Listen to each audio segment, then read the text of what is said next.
G'day YouTube, Warbles on a lot here. This is Late Night Live. Repeat of last night's broadcast. A fellow called Guy Pearce talking about Australia's back down to big coal. Environmental consequences. And he's co-author of a book called Big Coal, subtitled Australia's Dirtiest Habit.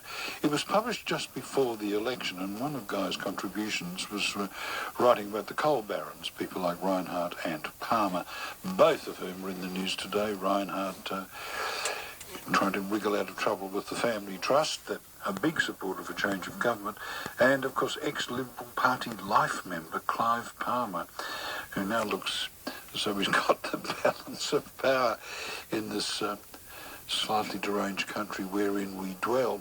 Guy is in our Canberra studio. Guy, welcome back. Thanks, Phillip. Thanks for having me. In your chapter on the coal barons, you quote the new member for Fairfax, yes, there'll be a mandatory recount, as saying one of the benefits of global warming is that there's not as many icebergs. What do you make of the decision of one of the biggest, I'd love that, of one of the biggest coal barons in federal parliament, or the ascension of one of them to federal parliament? Well, I guess at one level, politics is about to become a bit more colourful because particularly Palmer, amongst the coal barons, one thing he's very adept at, even more adept at actually mining coal, which he's not doing yet to any degree, is mining publicity. So I think it's definitely going to be more colourful. But at another level, I think if the results pan out the way they look, the current government is going to have a lot easier time repealing the carbon tax, the super profits tax, resource rent tax, I should say, and the various furniture from the Labor Greens era. As you point out, though, as I know you would argue, the election result wasn't all that relevant to what you're trying to say about big coal and climate change. We're looking at a bipartisan policy, and I think it's also that's emphasised by Ferguson, rushing off to become an advocate for coal. I hadn't even caught up with that, I'm afraid. But yeah, look, I think at one level it's going to be a lot easier for the current government to do what it wants to do, but at another level, very little is going to change. I think if we sort of step back from the debate we've had about whether the carbon price and its associated legislation is the end of the world that the coalition's been pushing, or whether on the Labor Green side it's a fantastic legacy that needs to be protected at all costs. Overall, Australia's contribution to climate change has been getting much worse and worse, and that's because of its coal exports, its carbon exports. And so if we look at what that legacy was supposed to save in emissions by 2020, for example, the coal export increase we've had since just 2007 has already wiped that out. And if the export expansion keeps going the way it's projected to, it'll wipe it out another 10 times over in the next decade or so. So we really haven't changed course. I feel like just switching off the program and going home, actually. It's so overwhelmingly bloody depressing.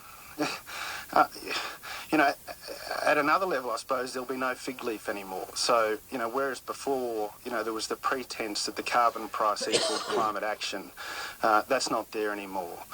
So we're going to see much more overt support for turbocharging the coal export boom, and we won't see any attempt to use the fig leaf of carbon capture and storage as an excuse for continuing to ignore the consequences of that.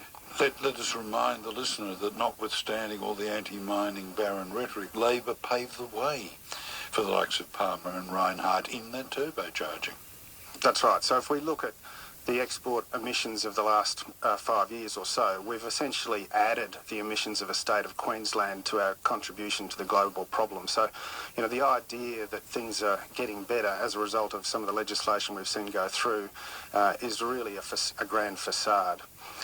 Okay. Now, so look, if there's a bright side, Phillip, it is probably that that might become more visible to more people as we see the new federal government become much more open in its support for expanding the exports without any excuses, and with the Palmer Party in the Senate and possibly in the House of Representatives singing from much the same song sheet, and also putting a much more openly sceptical message about the science as well.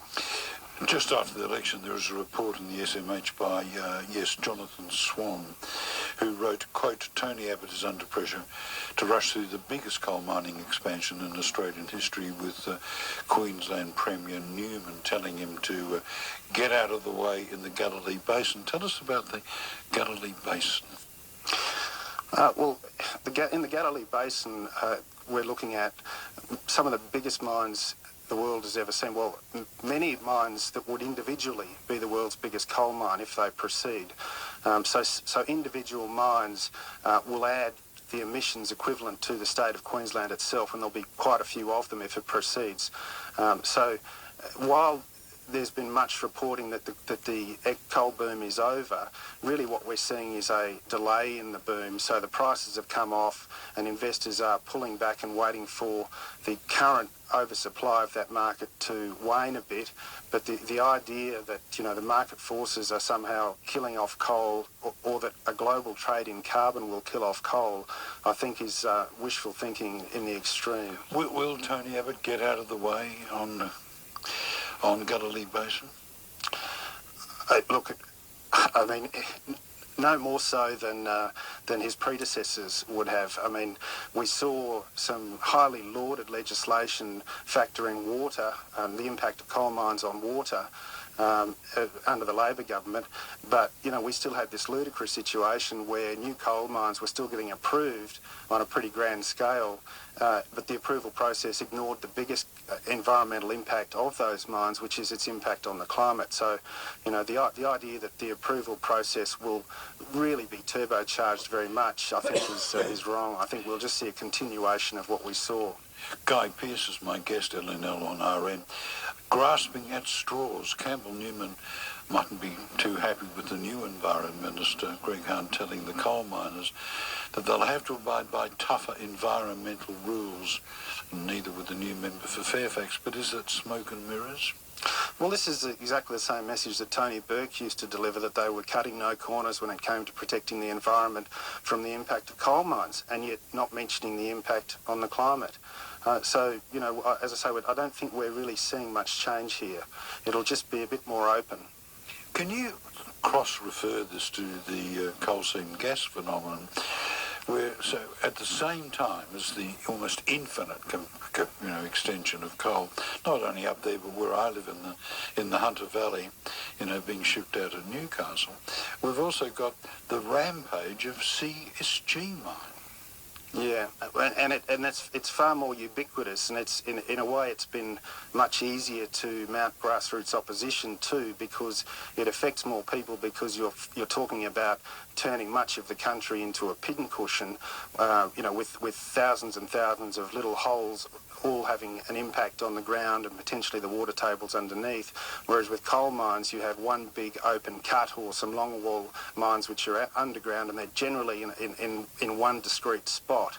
So they tend to impact a few landholders in rural areas, rather than with CSG you see a much more ubiquitous impact. So it's much easier to marshal that sort of grassroots support, which is why I think we're seeing much stronger community opposition to CSG and a greater awareness of it.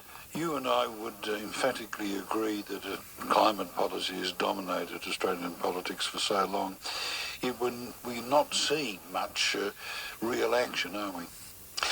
No, we're not, and I think one of the main reasons for that is that the environmental movement has made a judgment that they are better off going for incremental gains rather than going for what they see as the hardest of all mountains to climb, which is coal exports.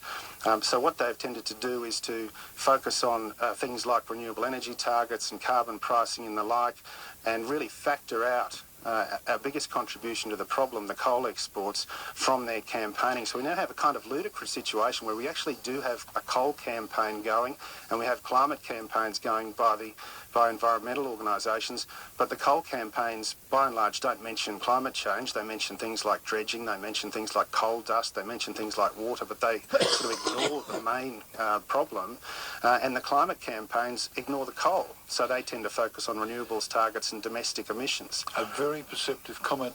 And of course, Guy, you also see the environmental movement as being rather naive in its desire to believe that the age of coal is on the wane. Yeah, because there tends to be a lot of tendency to grab good news stories from around the world, whether it's, the large solar farms in China or the decline of coal in markets like the US or the EU or even here.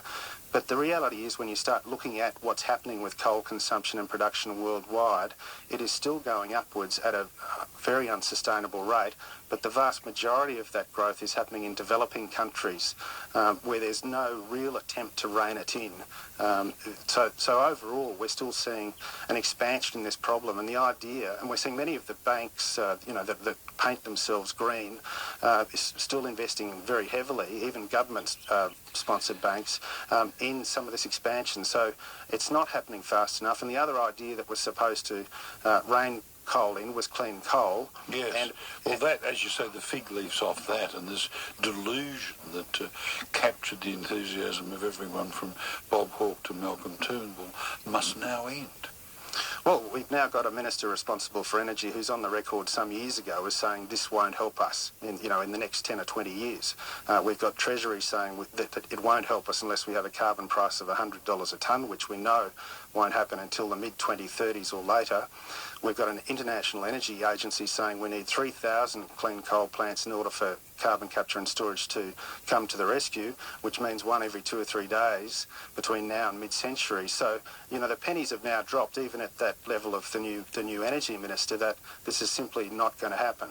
So that whole fig leaf has been thrown away.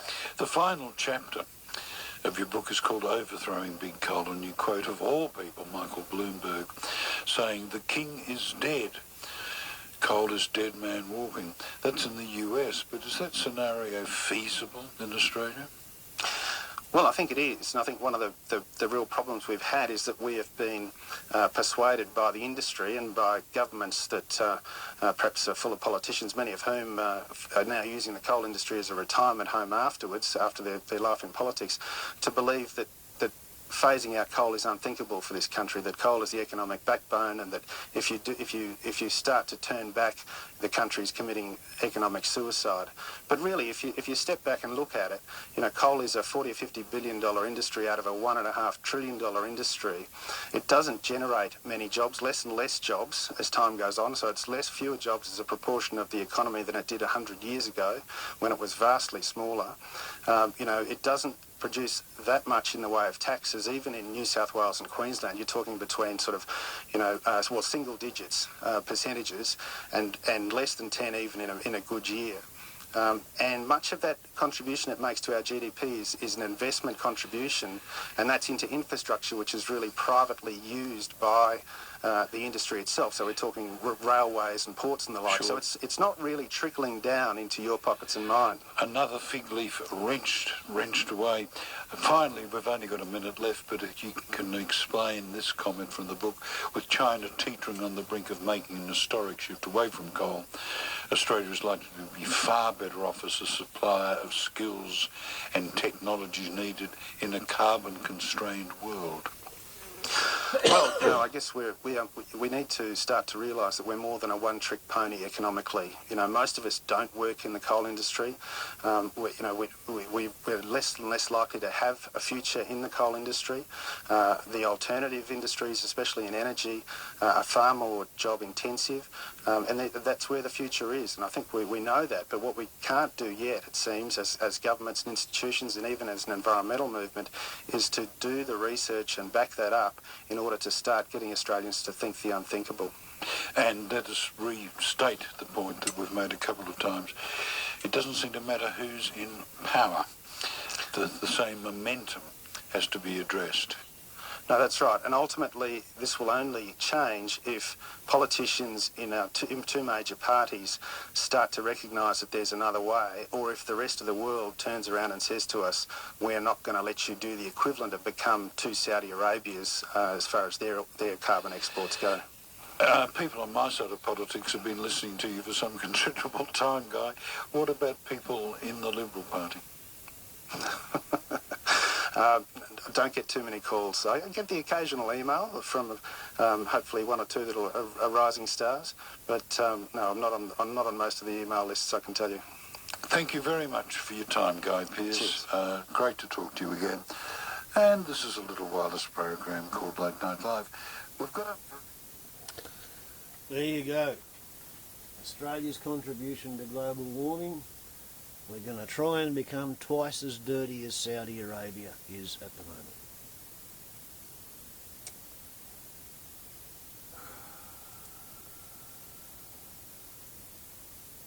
$22 million Australians, and 20.5 million of them voted for business as usual because they did not vote Green. It's a worry. 93% of Australia doesn't give a shit, and they're pretty happy with the political system we've got at the moment because they voted to keep it that way. Warbles on a lot to YouTube. That's the way it is at the moment. Ciao.